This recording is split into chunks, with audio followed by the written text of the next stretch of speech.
Alors, dans ce livre, je voulais approcher plusieurs choses et du coup, euh, j'ai organisé un petit peu le livre autour de trois, si vous voulez, trois grandes parties. Euh, la première, c'est bien sûr l'entrée dans l'approche, la théologie du sabbat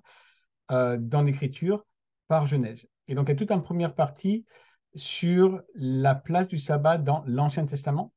mais pas simplement dans les Dix Commandements, bien que le sabbat dans les Dix Commandements est quelque chose de merveilleux parce qu'il vient faire un petit peu le trait d'union entre l'amour de Dieu dans les premiers commandements et l'amour du prochain à partir des parents dans le reste des commandements. Donc le sabbat va un petit peu dans la manière dont la fameuse table de la loi sont structurées, les deux, vient au milieu, hein, comme si on avait l'amour de Dieu, l'amour du prochain, le sabbat au milieu qui vient les joindre. Comme en fait on a le sabbat qui vient couronner la création, hein, septième jour, qui vient entourer, embrasser les 6 premiers jours de la création.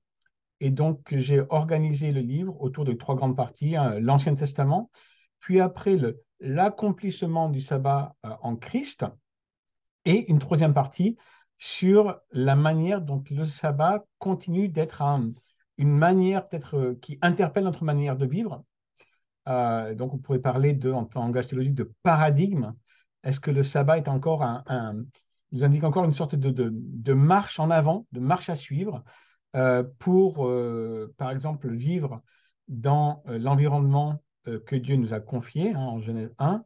pour vivre aussi nos relations à notre travail, vivre nos relations aussi aux plus faibles de la société.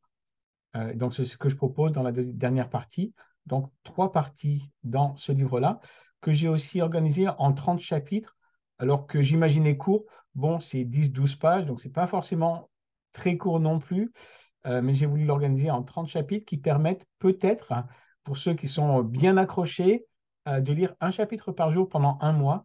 pour cheminer ensemble à l'écoute de ce que l'Écriture veut nous dire au sujet du sabbat, de ce repos de l'œuvre de nos mains et ultimement du repos en Dieu et de la communion avec Dieu.